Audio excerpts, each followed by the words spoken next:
Bismillahirrahmanirrahim. Assalamualaikum warahmatullahi wabarakatuh. Nah, hari ini saya akan bicara tentang prinsip detektif gizi yang pertama, ya, tentang hukum biner nutrisi. Apa itu hukum biner nutrisi? Masalah gizi terbagi dalam dua kategori. Ada sesuatu yang mengganggu tubuh atau ada yang hilang. Saat mulai memecahkan teka-teki nutrisi anak Anda, tanyakan pada diri Anda, apakah petunjuk ini menunjukkan adanya iritasi atau kekurangan. Jadi kalau nggak ada sesuatu masalah karena masukan nutrisi kita yang keliru, seperti saya sampaikan di video sebelumnya tentang adanya bahan tambahan makanan yang sebenarnya tidak perlu, atau makanan overprocess sehingga menyebabkan inflamasi. Yang kedua mungkin kekurangan kalsium, kekurangan zat besi dan sebagainya. Dengan kata lain, ketika kita ingin meneliti atau menjadi seorang detektif gizi, prinsip pertama adalah apakah saya atau apakah anak saya bereaksi terhadap sesuatu yang dia konsumsi, atau dia tidak mendapatkan cukup nutrisi yang dibutuhkan oleh tubuh tersebut dalam pertumbuhannya. Misalnya kayak anak stunting pada 1000 hari pertama, berarti dia kekurangan. Atau pada anak yang kelebihan gula sehingga berat badannya lebih, berarti kan gitu. Kalau nggak kelebihan atau terjadi reaksi alergi atau kekurangan, hukum biner juga itu saja. Ya, tadi kelebihan itu berarti diantaranya mengganggu, ya. Nah, ketika Anda pertama kali menanyakan pertanyaan hal ini kepada diri Anda sendiri, Anda mungkin tidak dapat membedakan keduanya. Ya karena sulit, ya.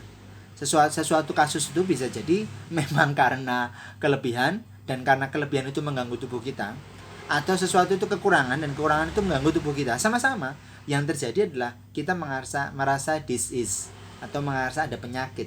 Anak kita merasa ada ailment, ada sesuatu yang dirasakan yang tidak nyaman gitu. Nah, dan ini memang membingungkan. Seringkali kedua masalah tersebut muncul bersamaan dan kita sulit untuk membedakan. Tidak perlu khawatir, keterampilan menyortir Anda akan meningkat seiring Anda membaca lebih banyak dari contoh. Dan masing-masing contoh atau mengalami kebuntuan dengan anak Anda sendiri, ya. Atau Anda bisa berkonsultasi dengan profesional. Di sini kalau kami di Apotekan ABC memang menyediakan forum sharing, ya, di perbaikan nutrisi di grup di Facebook. Teman-teman bisa ngobrol di situ, bisa sharing, kan nanti nggak cuma teman-teman yang mendapatkan jawabannya, tapi juga orang-orang yang lain yang mungkin mengalami kasus serupa, dia bisa menjawab, bisa sharing makanan-makanan yang dia konsumsi seperti itu. Nah, jadi gabung, ya, di grup Facebook perbaikan nutrisi dari Apotekan ABC. Nah, kemudian tujuannya bukan untuk menjadi seorang ahli. Kita belajar nutrisi ini bukan kita pengen jadi orang ahli atau bukan di situ. Tapi untuk memiliki pengetahuan yang cukup agar kita itu bisa bertanya, ya. Detektif itu memang bertanya, kan, belajar bertanya untuk mencari suatu kasus, untuk mencari sebuah masalah gitu. Karena kalau kita tidak bisa berempati, tidak bisa merasakan, bahkan tidak bisa mendefinisikan, ya. Empathy itu define, tidak bisa mendefinisikan masalah, kita tidak akan sampai pada solusi, atau solusi yang kita gagas itu tidak benar-benar menjawab masalah yang ada, karena kita keliru dalam mendefinisikan masalah. Gitu. Nah, saya beri contoh di sini, ya. Kasus gatal yang sering kambuh misalnya, ya. Terjadi karena alergen yang mengganggu dalam tubuh kita. Misalnya kalau kita beli makanan itu kan biasanya ada tulisan dicetak dengan huruf tebal. Nah, itu biasanya yang kaitannya dengan alergen-alergen yang mungkin akan mengganggu tubuh kita. Yang kedua, kekurangan antibodi, imunoglobulin misalnya. Alergi itu terjadi kan karena imunoglobulin E itu lebih tinggi konsentrasi dalam darah, dalam serum darahnya dibandingkan dengan imunoglobulin M. Nah, dan kekurangan antibodi ataupun misalnya kekurangan kalsium yang sebenarnya sebagai ajuvan dalam sel-sel tubuh kita pada reseptor-reseptor gatal. Kalau kita kekurangan kalsium, maka reaksi alergi itu bisa muncul. Maka biasanya memang, ya, pada anak-anak hal ini sangat sering terjadi. Kenapa? Karena pada anak-anak itu kebutuhan kalsiumnya juga banyak, tinggi untuk pertumbuhan tulang dan gigi gitu, sehingga mereka itu nggak sembuh-sembuh gitu. Memang seperti itu, ya, karena memang kekurangan kalsium. Terus contoh lain ya, pada kasus anak-anak yang lemes ya, gampang capek, ngantuk di kelas gitu ya. Atau kenapa ini? Atau tidurnya tidak nyenyak, bangun-bangun ketika malam gitu.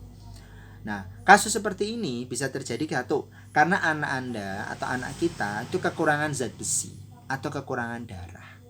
Ya, apalagi kalau dia aktif ya, aktivitasnya banyak, seperti ada penggorengan di pantatnya gitu kan. Nah, jadi aktif kemana-mana, itu pasti itu kemungkinan untuk terjadi capek, lemes, gampang capek itu karena kekurangan zat besi gitu. Atau yang ketiga, ada gangguan nutrisi yang menyebabkan kerusakan atau menurunnya kualitas sel darah merah.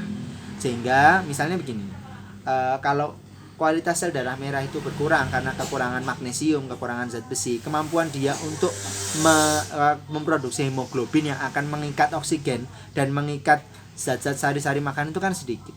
Atau sehingga si kualitas darahnya itu tidak bagus ya. Kan tubuh kita itu punya ada 2 mekanisme, autofagi sama satu lagi apoptosis ya, yang akan membantu sel darah kita itu mengalami peremajaan.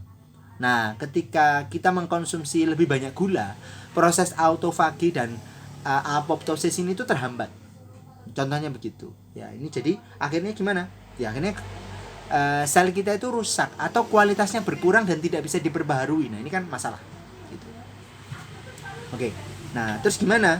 Ya, kalau misalnya kita menghadapi hal ini, memang kita ya diskusi ya, memang bisanya cuma diskusi. Ketika teman-teman menghadapi masalah, teman-teman diskusikan dengan kami, apoteker di Apoteker NBJ, ada saya, Ari Budianto, ada Dea. Nanti kita bisa ngobrol di situ. Pertanyaannya memang dimulai dari mengapa ya? Kenapa kok anak saya begini? Niteni kemarin saya bilang kan di video sebelumnya itu niteni. Lalu kita berpikir tentang 2 hal ini. Apakah ada gangguan ya dari makanan yang kita konsumsi, atau ada kekurangan ya, ada kelebihan atau ada kekurangan, atau mungkin ada alergen, sesuatu yang masuk dan itu keliru, itu harusnya tidak masuk. Nah, kan gitu. Pola pikir ini itu wajib dimiliki oleh seorang orang tua yang ingin menjadi seorang detektif gizi, yaitu hukum biner. 1, apakah ada sesuatu yang mengganggu tubuh kita atau ada sesuatu yang kurang. Terus mesti gitu. Ada masalah yang kita hadapi di anak kita. Ini pasti ada sesuatu mengganggu. Kamu makan apa? Nah, gitu pasti. Udah pertanyaan kayak gitu. Kamu tadi ngapain, Nak? Kamu makan apa, Nak? Gitu. Tadi seperti apa? Kamu sudah pup atau belum? Sudah buang air kecilnya lancar atau tidak? Yuk ngomong aja sama ibu, ngomong aja sama ayah, apa yang terjadi, apa yang kamu makan, kamu tadi suruh apa, dan seterusnya. Atau yang kedua, kekurangan. Bagaimana dengan menu kita? Bagaimana dengan jajannya? Bagaimana misalnya kudapannya atau makan siangnya di sekolah dan seterusnya? Itu hukum biner nutrisi yang wajib atau penting untuk diketahui oleh seorang detektif gizi. Gitu? Nah, sampai jumpa di video selanjutnya. Terima kasih. Assalamualaikum warahmatullahi wabarakatuh.